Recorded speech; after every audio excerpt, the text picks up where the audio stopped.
প্রিয় শ্রোতা, আপনাকে আমন্ত্রণ জানাচ্ছি গল্প পাঠের আসরে। আমি ওয়ারা কারিম। এখন পড়তে যাচ্ছি আহমেদ ছফার লেখা অলাদ চক্র উপন্যাসটির ৭ম খণ্ডটি। সঙ্গে থাকুন। অনেক ধন্যবাদ। আজই সন্ধে ওপরের নির্মুখ বিদীর্ণ করে তার অন্তরালবর্তী নারী পরিচয় এমন স্পষ্টভাবে প্রকাশিত হতে দেখে অভিভূত হয়ে গেলাম। আমি তার মাথায় আস্তে আস্তে হাত বুলিয়ে দিচ্ছিলাম। দানিয়েল ভাই আবার সেই ফিসফিস করে কথা বলল। মনে হলো ওটা তার কণ্ঠস্বর নয়, পাথর চাপা কামনা বাসনারাই যেন কথা কইছে। জানেন দানিয়েল ভাই, আমার সারা শরীরে প্রচণ্ড আগুনের তাপ। আমি জ্বলে যাচ্ছি, পুড়ে যাচ্ছি। আর বুকে কি ভয়াবহ তৃষ্ণা, মনে হয় সমুদ্র শুষে নিতে পারি। তৃষ্ণা, তৃষ্ণা, তৃষ্ণার তাপে আমি জ্বলে পুড়ে মরছি। আর বেশি দিন নয়, শিগগির আমি মারা যাব। তারপর সব কিছুর শেষ হবে। হোমা, আপনি এত দূরে কেন? কাছে আসুন। আপনি এত লাজুক এবং ভীতু কেন? কই, আপনার হাত দুটি কোথায়? সে আমার হাত দুটো টেনে বুকের ওপর রাখল। আমার বুকের মধ্যে যেমন একটা ভূমিকম্প হচ্ছিল, তেমনি একটা পুলক প্রবাহ রিরি করে সমস্ত লোমকূপের গোড়ায় গোড়ায় কাঁপছিল।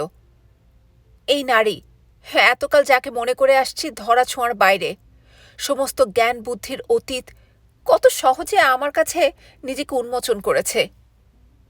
মুসা নীল নদের তল দেখেও কি এতটা পবিত্র পুলকে শিউরে শিউরে উঠেছিলেন? দানিয়েল ভাই শব্দটা বাদ দিয়ে শুধু আমার নাম ধরে ডাকল। আপনাকে অনেক ভালোবাসি। এতদিন বলিনি কেন জানেন? আমি অনেক দিন আগে থেকে, এমনকি আপনার সঙ্গে পরিচয়ের পূর্ব থেকেই আমার অসুখটার কথা জানতাম। আমার ভয় ছিল জানালে কেটে পড়বেন। আর আপনাকে ভালোবাসি এই কথাটা জানাতে পারিনি একটা কারণে, পাছে আপনি মনে করেন আমি আপনাকে প্রতারিত করেছি। এই দোটানার মধ্যে বহু কষ্টে আমার জীবন কেটেছে।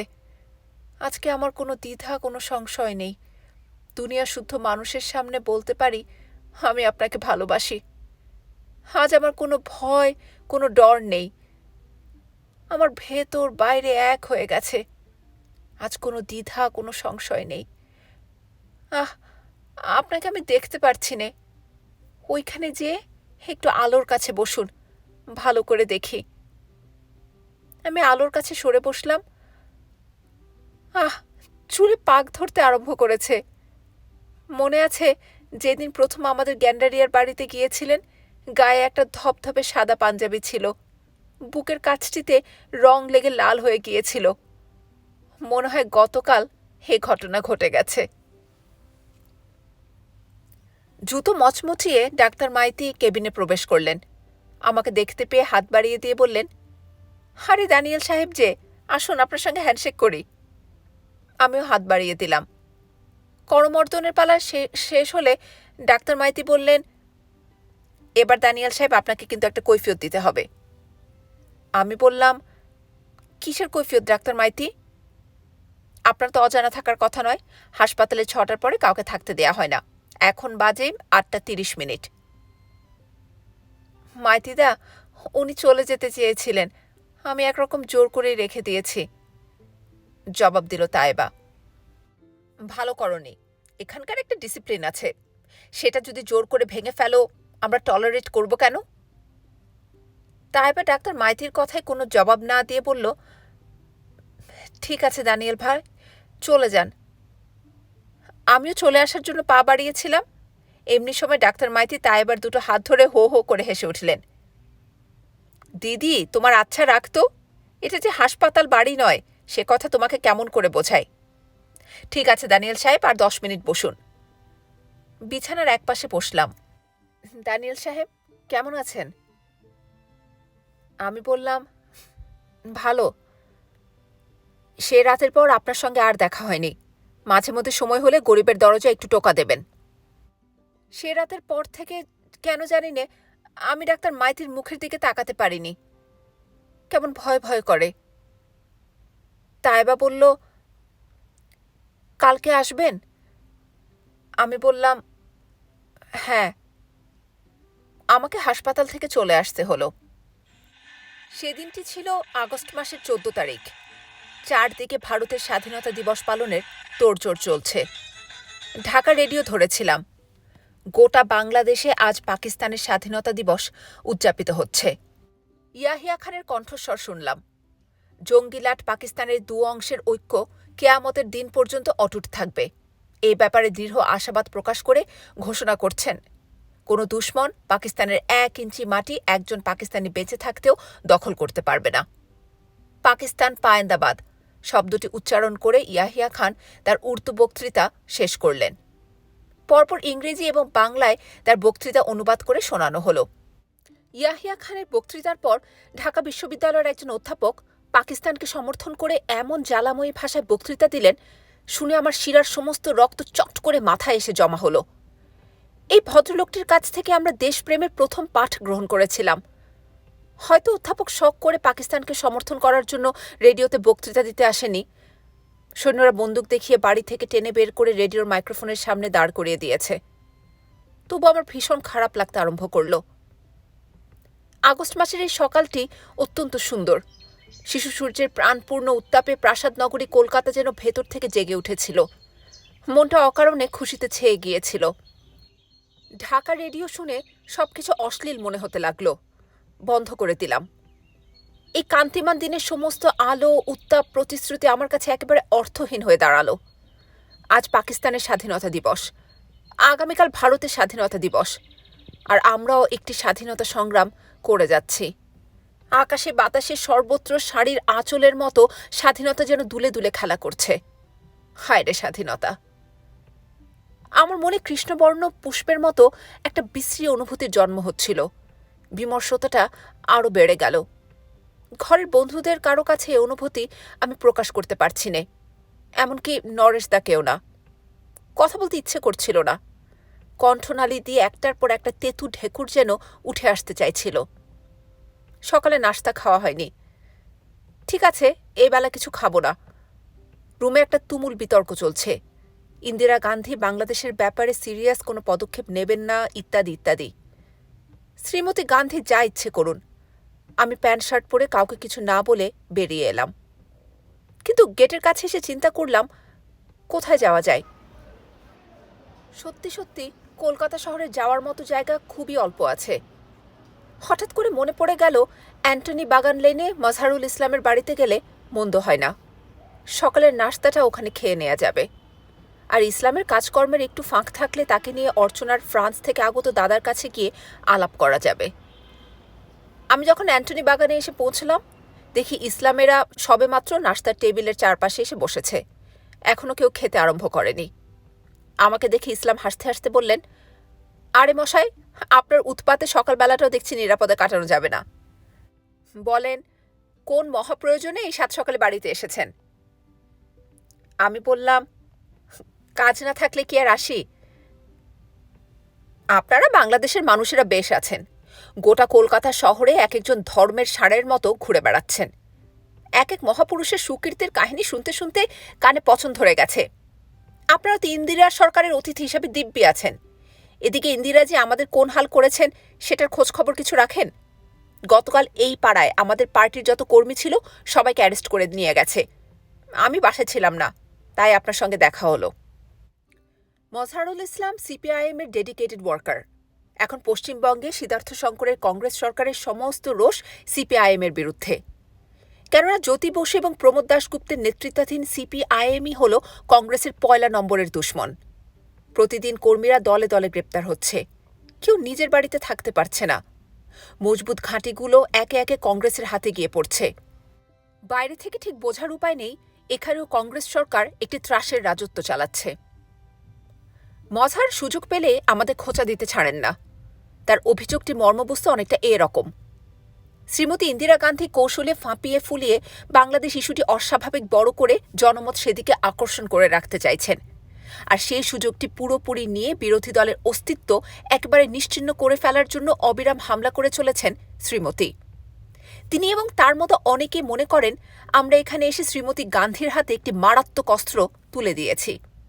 তথাপি সিপিআইএমের লোকদের আমাদের প্রতি কিছুটা সহানুভূতি আছে। নকশাল ছেলেরা তো সরাসরি মনে করে আমরা জনগণের বিপ্লবের জানি দুশ্মন। আর ভারতীয় গোঁড়া মুসলমানেরা বাংলাদেশের মানুষদের হিন্দুদের খেলার পুতুল ছাড়া কিছু মনে করে না। সে যাক, আমি মজহারকে বললাম, আপনাকে মশাই আমার সঙ্গে যেতে হবে।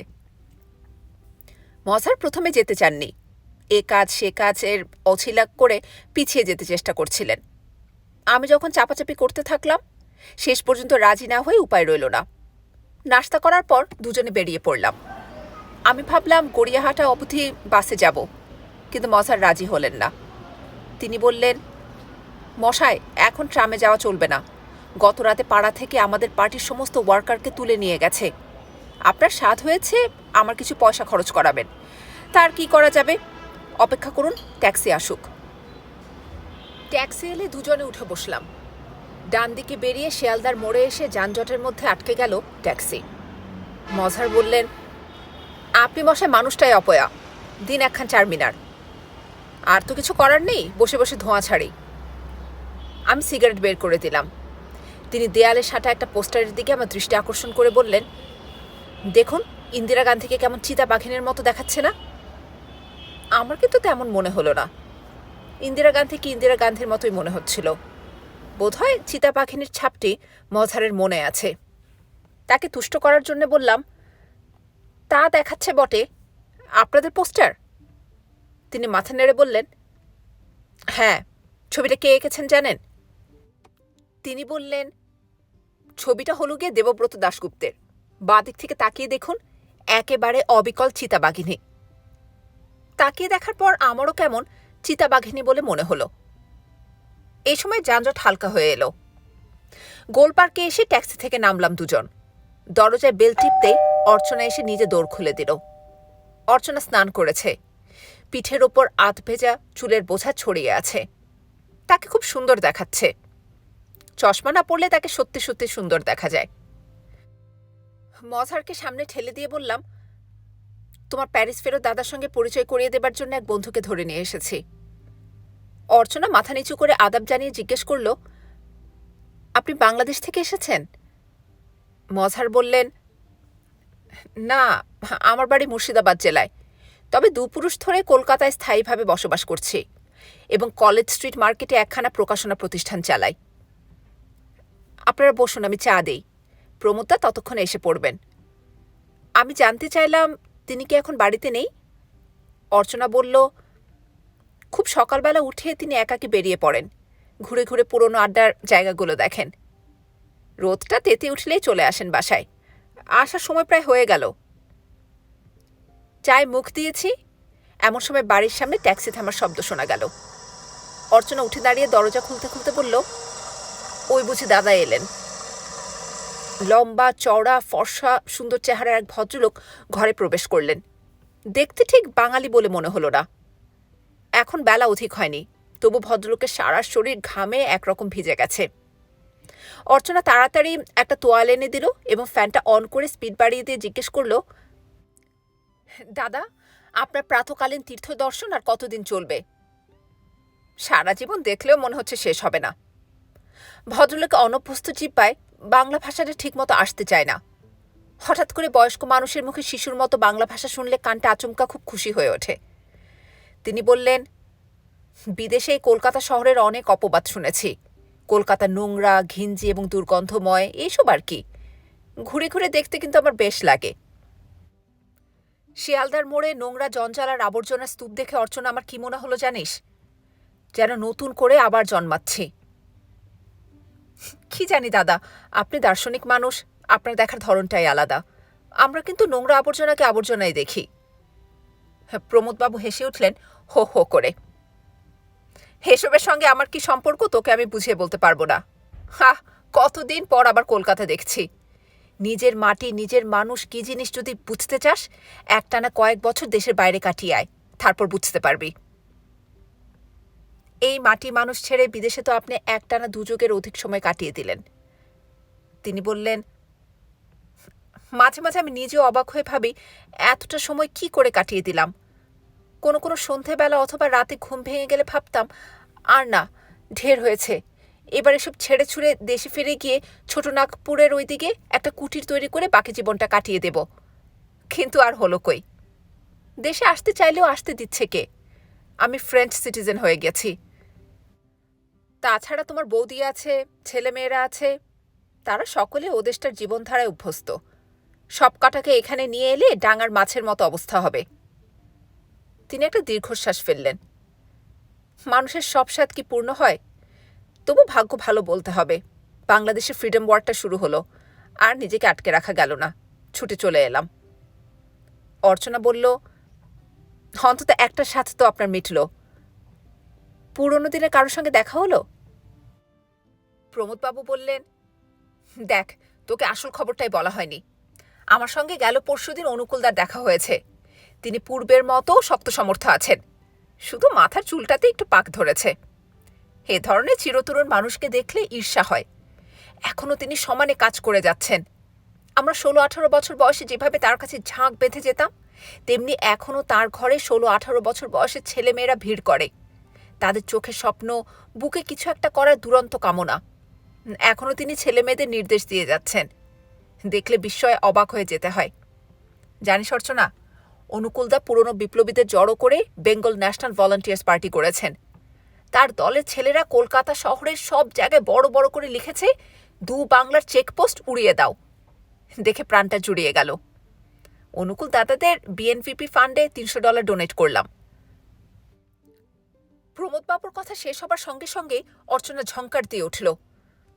দাদা, আপনি এতদিন বাদে দেশে এসে আবার বিএনপিপির পাল্লায় পড়েছেন?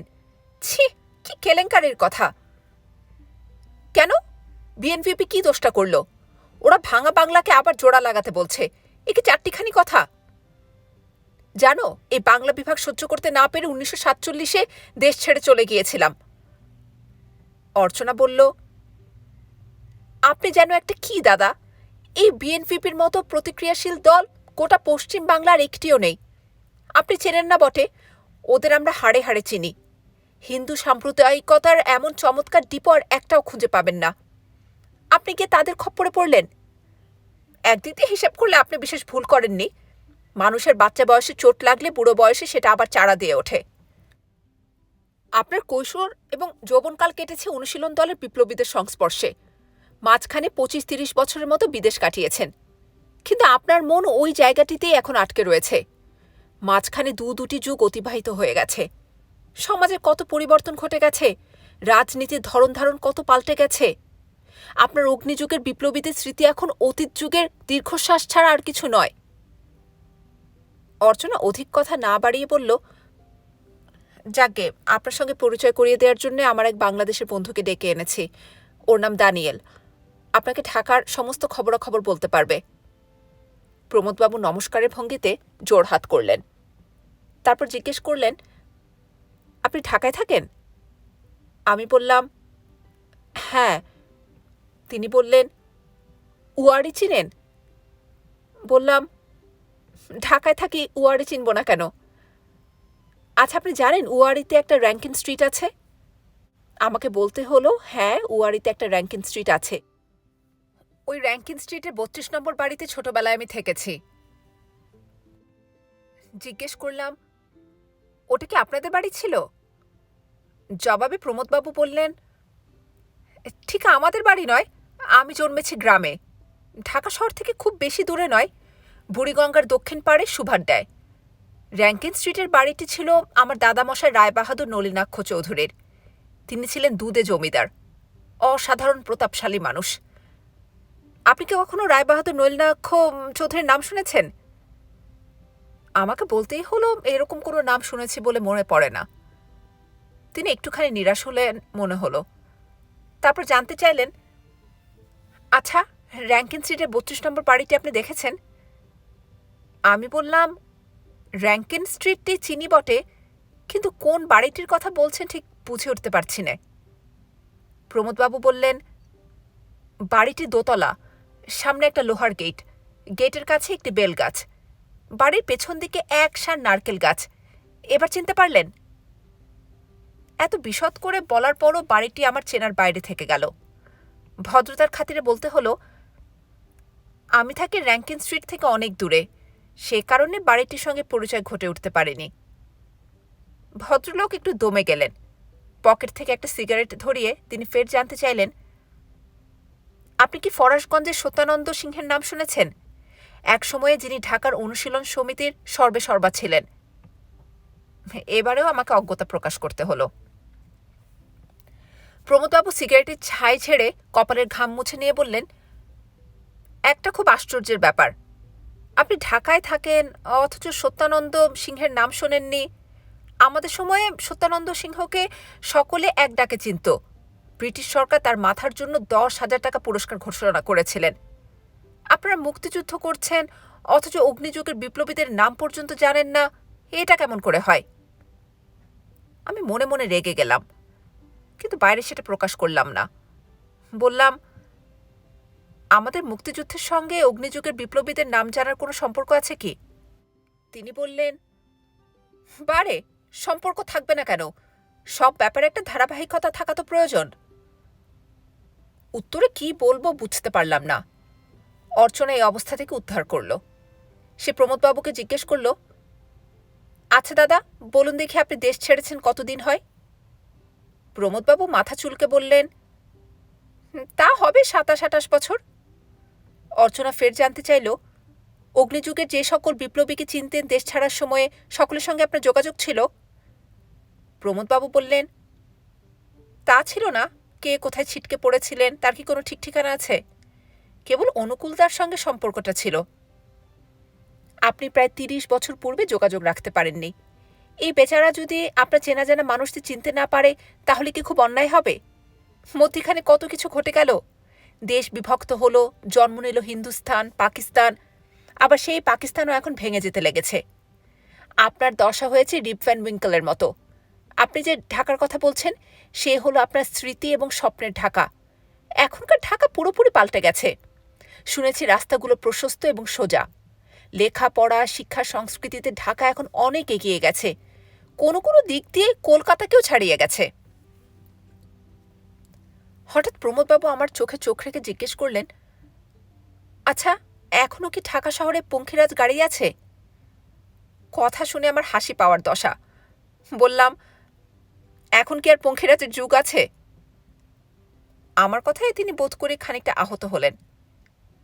সে কি, আপনার এমন সুন্দর জিনিসটি উঠিয়ে দিলেন? জবাবে বললাম, কেউ উঠিয়ে দেয়নি, কালের প্রভাবে আপনা আপনি উঠে গেছে। তারপর আমার কাছে জানতে চাইলেন, আপনাদের মুক্তি সংগ্রামের সংবাদ বলুন। ফ্রেঞ্চ টেলিভিশনে প্রায় প্রতিদিনই খবর থাকত। মনে করেছিলাম বাংলাদেশে একটি বড় ঘটনা ঘটছে। অনেকদিন থেকে দেশে আসবো আসবো ভাবছিলাম, তবে ইনার্শিয়া কাটিয়ে উঠতে পারছিলাম না। টিভিতে বাংলাদেশের সংবাদ শুনে শুনে নিজের মধ্যে এমন একটা হ্যাঁচকা টান অনুভব করছিলাম, আর স্থির থাকতে পারলাম না, চলে এলাম। এরই মধ্যে চা বিস্কুট এসে গেছে। ভদ্রলোক একটা বিস্কুটের কোনায় কামড় দিয়ে এক চুমুক চা পান করলেন। সেই সময় তার দৃষ্টি মজহারুল ইসলাম সাহেবের উপর পড়ল। লজ্জা পেয়ে বললেন, আরে আপনার সঙ্গে তো কথাই বলা হয়নি, আপনিও কি বাংলাদেশের? ইসলাম বললেন, না, আমার বাড়ি মুর্শিদাবাদ, তবে আমরা দুপুরুষ ধরে কলকাতায় বসবাস করছি। আপনি কি করেন? ইসলাম বললেন, আমি এখানে কলেজ স্ট্রিটে একখানা প্রকাশনা প্রতিষ্ঠান চালাই। আপনার নাম? ইসলাম বললেন, মজহারুল ইসলাম। আপনি মুসলমান? ইসলাম জোর দিয়ে বললেন, হ্যাঁ, মুসলমান। প্রমোদবাবু ভ্যাবাচাকা খেয়ে গেলেন। অর্চনা বুদ্ধিমতী মহিলা, কথার খেয়ে ধরে জিজ্ঞেস করল, আপনার প্রকাশনা প্রতিষ্ঠানটির নাম কিন্তু এখনো জানা হয়নি।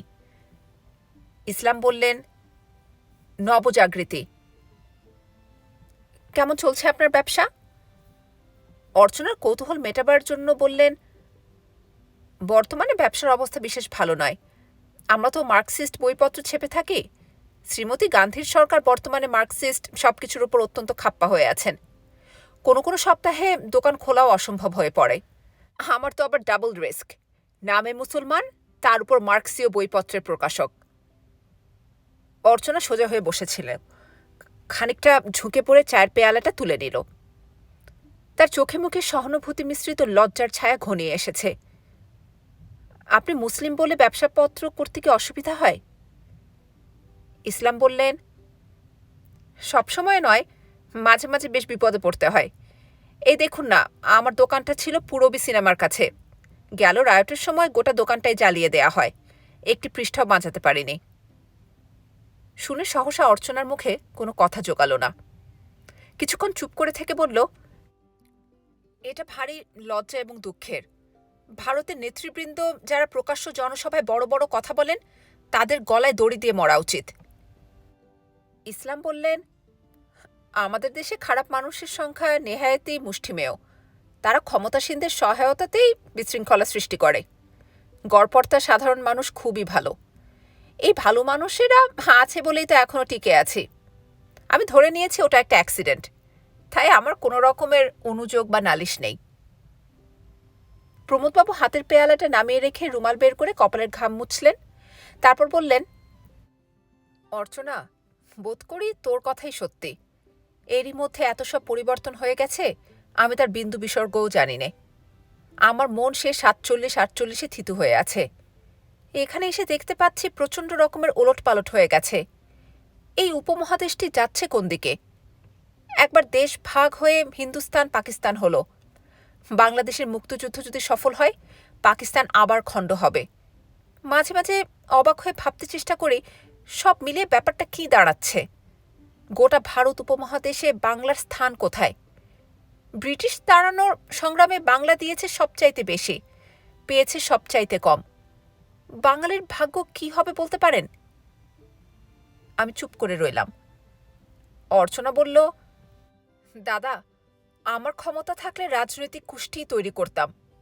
আপাতত যখন সে ক্ষমতা নেই, সময় স্রোতে গা ভাসিয়ে দেয়াই উৎকৃষ্ট কর্ম মনে করি। অত ভাবনা চিন্তার প্রয়োজন কি? যা ঘটবার তা তো ঘটবেই। তিনি অর্চনার কথা কানে না দিয়ে আমার দিকে তাকিয়ে জিজ্ঞেস করলেন, আপনাদের শেখ মুজিবুর রহমানটি কেমন মানুষ আমার জানতে খুব ইচ্ছে হয়। মুক্তিযুদ্ধ যদি জয়যুক্ত হয়, ভারতবর্ষের পূর্বাঞ্চলে একটি স্বাধীন রাষ্ট্র প্রতিষ্ঠিত হতে যাচ্ছে। জানেন, এটা একটা বিরাট ব্যাপার। বাংলার ইতিহাসে আমি যতদূর জানি, এই ভূখণ্ডে বিক্ষোভ বিদ্রোহের অন্ত নেই। কিন্তু বাঙালি আপন প্রতিভা বলে নিজেদের মেরুদণ্ডের ওপর সোজা হয়ে দাঁড়িয়ে একটা রাষ্ট্রযন্ত্র সৃষ্টি করেছে, তেমন কোনো প্রমাণ নেই। বাংলাদেশ যদি স্বাধীন রাষ্ট্র হিসেবে প্রতিষ্ঠা অর্জন করতে পারে, তাহলে একটা অভিনব ব্যাপার হবে। কলকাতায় খোঁজ খবর নিয়ে শেখ মুজিবুর রহমান সম্পর্কে যেটুকু জেনেছি, তা থেকে স্থির কোনো ধারণা গঠন করা সম্ভব নয়। আমাকে কেউ কেউ বলেছেন, মুজিব একজন গাঢ় সাম্প্রদায়িক ব্যক্তি। গ্রেট ক্যালকাটা কিলিংয়ের সময় সোহরাওয়ার্দীর চেলা ছিলেন। আবার কেউ কেউ বলেছেন, তিনি মহাত্মাজির মন্ত্রশিষ্য। অহিংস অসহযোগ নীতি অক্ষরে অক্ষরে পালন করে এই বিরাট গণসংগ্রাম রচনা করেছেন।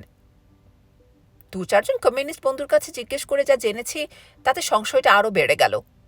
মুজিব নাকি ঘোরতর কমিউনিস্ট বিরোধী। মুজিব লোকটা কেমন, তার রাজনৈতিক দর্শন কি, সে ব্যাপারে স্পষ্ট করে কেউ কিছু বলতে পারেননি। আমার কাছে সবটা ধোঁয়া ধোঁয়া ছায়া ছায়া মনে হয়। কিন্তু একটা বিষয় দিনের আলোর মতো পরিষ্কার, মানুষটার ভেতর নিশ্চয়ই কিছু একটা আছে, নইলে তাঁর ডাকে এতগুলো মানুষ বেরিয়ে এলো কেমন করে? আমি টিভিতে মুজিবের অনেকগুলো জনসভার ছবি দেখেছি। দেখার সময় শরীরের পশম সোজা হয়ে গিয়েছিল। এরকম মারমুখী মানুষের ঢল আমি কোথাও দেখেছি বলে মনে পড়ে না। মনে মনে কল্পনা করতাম, অনুশীলন, যুগান্তর এ সকল বিপ্লবী পার্টির প্রভাবে এই গণসংগ্রাম জন্ম নিয়েছে। এখন বুঝতে পারছি, আমার মধ্যে অনেক ইনফরমেশন গ্যাপ ছিল। ফ্রান্সে আমার এক ইন্ডিয়ান বন্ধু আছেন। তার ছোট ভাই ওয়েস্ট বেঙ্গল কংগ্রেসের এক হোমরা চোমরা ব্যক্তি। বেলেঘাটের দিকে বাড়ি। গত পরশুদিন তার কাছে গিয়েছিলাম। তিনি আমাকে বুঝিয়েছেন, জিন্নার দ্বিজাতি তত্ত্ব মিথ্যা প্রমাণিত হচ্ছে এবং পাকিস্তান আর টিকে থাকতে পারছে না। আমি তার সরল বিশ্বাসের কোনো প্রতিবাদ করিনি। রকম সকম দেখে মনে হয় বাংলাদেশের মুক্তিযুদ্ধের ব্যাপারটি সম্পূর্ণ ভিন্ন একটি দৃষ্টিকোণ থেকে ব্যাখ্যা করতে হবে। রাষ্ট্রবিজ্ঞানে যে সামান্য অধিকার আমার আছে, তা দিয়ে বলতে পারি, ভারতবর্ষের ব্যাপারে এক জাতি তত্ত্ব এবং দ্বিজাতি তত্ত্ব কোনোটাই খাটে না। আসলে ভারতবর্ষ বহু জাতি এবং বহু ভাষার একটি মহাদেশ। 1947-এ ধর্মের প্রশ্নটি মুখ্য হয়ে অন্য সব প্রশ্ন ধামাচাপা দিয়েছিল। আরও একটা কথা, নানা অনগ্রসর পশ্চাৎপদ জাতি এবং অঞ্চলের জনগণ তাদের প্রকৃত দাবি তুলে ধরতে ব্যর্থ হয়েছিল বলেই আপাত সমাধান হিসেবে ভারত পাকিস্তান রাষ্ট্র দুটির জন্ম হয়েছিল। পরিস্থিতি যে রকম দেখা যাচ্ছে, পাকিস্তান ভেঙে পড়বেই, ভেঙে পড়তে বাধ্য। বাংলাদেশে একটি ভাষাভিত্তিক জাতীয় রাষ্ট্র জন্ম নিতে যাচ্ছে। এ কথা যদি বলে আশা করি অন্যায় হবে না। বাংলাদেশ স্বাধীন হবেই, তারপর ভারতকে একই সংকটের মুখোমুখি দাঁড়াতে হবে। আঞ্চলিক জাতিগত ধর্ম এবং ভাষাগত বিচ্ছিন্নতার দায় মেটাতে গিয়ে ভারতবর্ষের কর্তা ব্যক্তিদের হিমশিম খেতে হবে, এমনকি ভারতের ঐক্য বিপন্ন হতে পারে। মনে মনে আমি ভীষণ অস্বস্তি বোধ করছিলাম। এই কলকাতা শহরে ক্ষুধা তৃষ্ণার অধীন আমি একজন বিপন্ন ব্যক্তিমাত্র। আপন অন্তর্গত বেদনার ভারে সর্বক্ষণ কুঁজো হয়ে আছি। আপন হৃদয়ের উত্তাপে সর্বক্ষণ চলছি। কোথাও পালিয়ে গিয়ে দুঃখগুলো নাড়াচাড়া করব সেরকম কোনো ঠাঁই নেই। কেউ আমাকে নিছক আমি হিসেবে দেখতে রাজি নয়। যেখানেই যাই, ভারত, পাকিস্তান, বাংলাদেশের মুক্তিযুদ্ধ এইসব এসে আমাকে জড়িয়ে ধরে। এমন জটাজাল ছাড়াতে চাইলেও ছাড়াতে পারি নে। হাম কামলি কো ছোড়নে মাংতা, মগর কামলি হামকো নেহি ছোড়তা। আমি যেখানেই যাই, বাংলাদেশের যুদ্ধের কথা ওঠে। বাংলাদেশের যুদ্ধের কথা উঠলেই চীন, রাশিয়া, ব্রিটেন, আমেরিকার কথা আপনি এসে পড়ে। বাংলাদেশের 1 কোটির মতো মানুষ ভিটেমাটি থেকে উৎখাত হয়ে ভারতে এসে আশ্রয় গ্রহণ করেছে। তার জন্য যেন আমি দায়ী। চীনা অস্ত্রে পাকিস্তানি সৈন্যরা বাংলাদেশের জনগণকে হত্যা করছে, সেজন্য আমি ছাড়া দায়ী কে? বিশ্ববিবেক বাংলাদেশের এই দুঃখের দিনে কোনো রকমে সাড়া দিচ্ছে না, তার জন্য আমাকে দায়ী করা হচ্ছে। আমি হলাম গিয়ে বিশ্ব ব্রহ্মাণ্ডের সমস্ত সমস্যার সংকটের অঙ্কুর।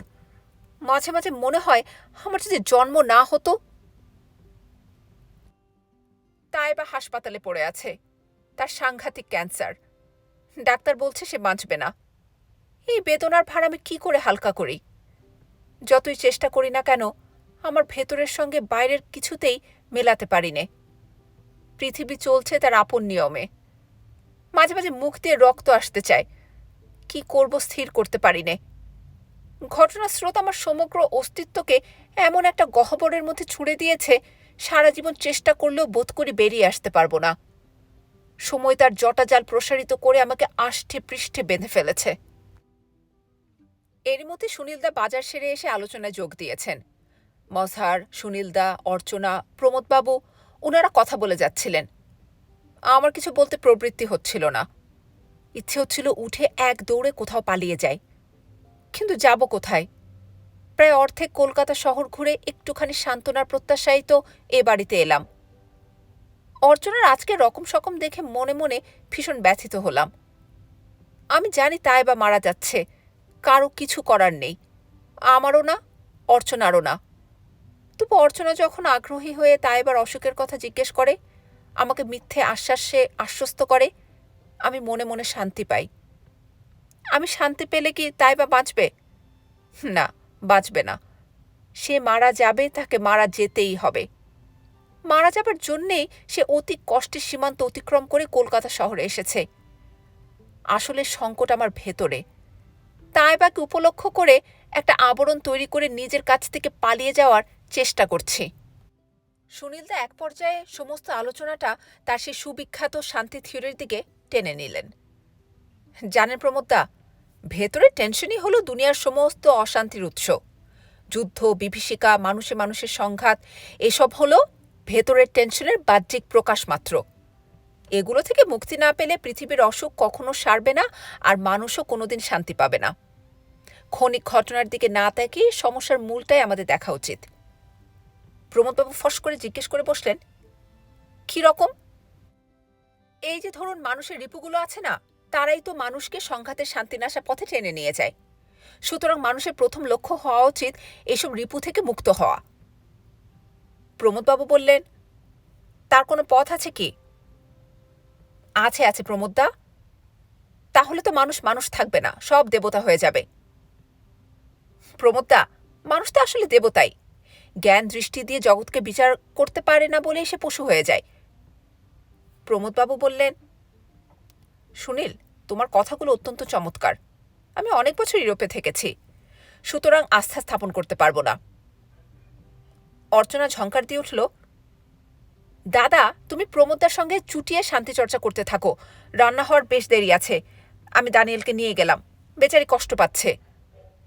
তারপর ইসলামের দিকে তাকিয়ে বললেন, দয়া করে আপনি কিছু মনে করবেন না, আমি একটু দানিয়েলকে ভেতরে নিয়ে যাচ্ছি।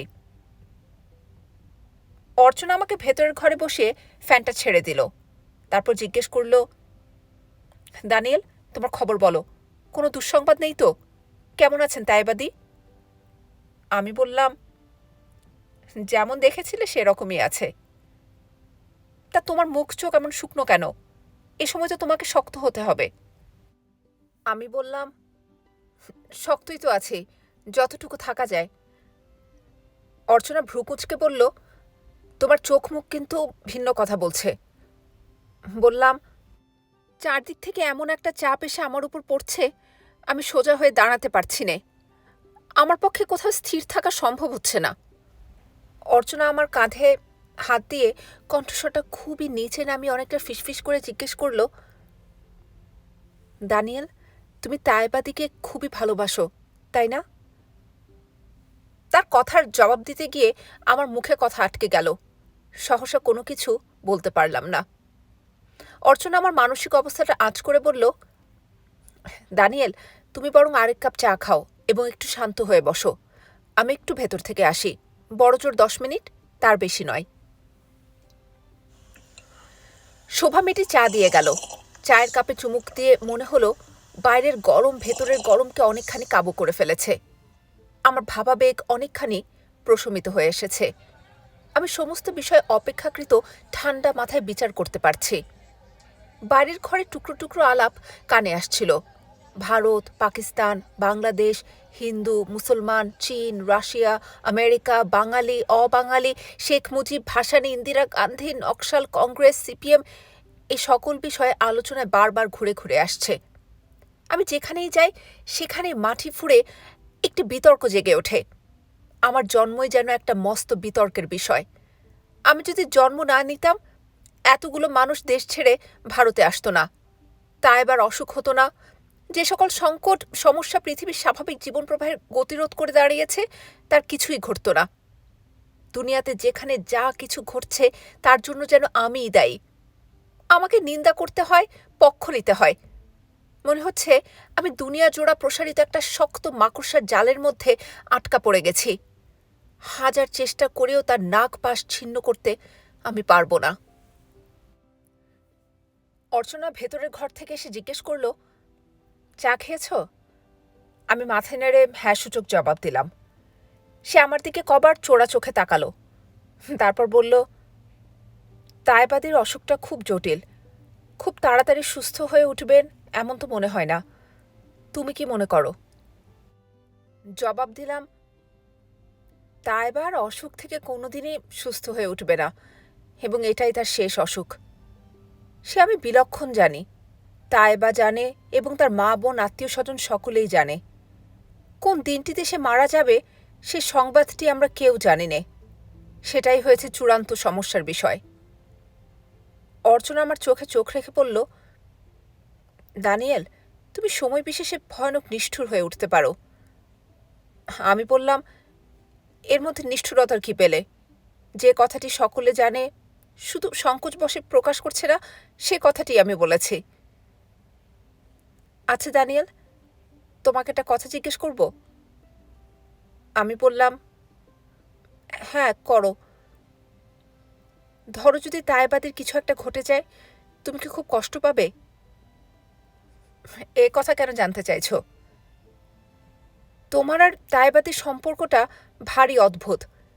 আমার কি মনে হয় জানো, হঠাৎ করে তাইবাদের যদি অসুখটাতে না পড়তেন, তোমরা যে একে অন্যকে ভালোবাসো সেটা এমন করে অনুভব করতে পারতে না। অর্চনার কথা শুনে সহসা আমার মুখে কোনো কথা জোগালো না। আমি চুপ করে বসে ভাবতে লাগলাম, তাইবার সঙ্গে আমার সম্পর্কটা কী ধরনের? সে কি আমাকে ভালোবাসে? আমিও কি তাকে ভালোবাসি? তার সঙ্গে আমার পরিচয় 4 বছরেরও অধিক। কখনো এমন করে আমাদের দুজনের সম্পর্ক নিয়ে ভাবতে হয়নি। আজকে অর্চনার কথা শোনার পর আমাকে নিজের ভেতর ডুবে যেতে হলো। তাইবার সঙ্গে পরিচয়ের পর থেকে আমাদের মধ্যে যা যা ঘটেছে একে একে মনের মধ্যে খেলে যেতে লাগলো। খুঁটিনাটি ব্যাপারগুলো মনের পর্দায় ভেসে উঠতে লাগলো। আমি স্পষ্টই অনুভব করলাম সবসময় আমার মন তাইবার দিকে বলগাহারা অশ্বের মতো ছুটে গিয়েছে, কিন্তু যখনই কাছাকাছি গিয়েছি থমকে দাঁড়াতে হয়েছে। হৃদয় মন রক্তাক্ত করে ফিরে আসতে হয়েছে। তার সমস্ত অস্তিত্ব তার পার্টির ভেতর প্রথিত। বারবার মনে হয়েছে সে যেন এক সপ্তরথী পরিবেষ্টিত এক মানব দুর্গের মধ্যে স্বেচ্ছায় বন্দী এক নারী। এই দুর্গ থেকে বাইরে বেরিয়ে আসার কথা সে যেমন চিন্তা করতে পারে না, আমিও তার ভেতর প্রবেশ করব কখনো মেনে নিতে পারিনি। আমরা পরস্পরের প্রতি যতদূর আকর্ষণ অনুভব করেছি, ঠিক সমান পরিমাণ বিকর্ষণ আমাদেরকে আলাদা করে রেখেছে। তারপরেও তাইবা যখন ডেকেছে ছুটে গেছি। হৃৎপিণ্ডটা ছিঁড়ে নিয়ে তার পায়ে অঞ্জলি দেব ভেবেছি, কিন্তু পরক্ষণে এমন কিছু ঘটেছে আমাকে ক্ষুব্ধ ব্যথিত হয়ে বুকের ভেতর একটা জখম নিয়ে ফিরে আসতে হয়েছে। বেশ খানিকক্ষণ চুপ করে থাকতে দেখে অর্চনা জিজ্ঞেস করল, দানিয়েল, কি ভাবছ? আমি বললাম, আর ভাবাভাবির কি আছে, যা ঘটবার ঘটে যাবে। শোনো দানিয়েল, একটা কথা তোমাকে বলি।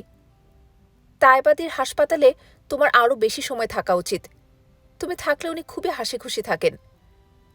আমি বললাম, তার কাছাকাছি থাকতে পারলে আমারও ভালো লাগে, কিন্তু তার পার্টির মানুষেরা আমার দিকে এমন চোখে তাকায় আমি খুবই বিব্রত বোধ করি। ওনারা চোখে মুখের এমন একটা ভঙ্গি করেন যেন আমি তাইবাকে দেখতে এসে মস্ত একটা অপরাধ করে ফেলেছি। আর তার পরিবারের লোকজনের সঙ্গে দেখা হলেই একটা না একটা খোঁটাখুঁটি লেগে যায়। শেষে তাইবার উপর সবকিছুর চাপটা গিয়ে পড়ে। তার রোগের যন্ত্রণাটা বেড়ে যায়।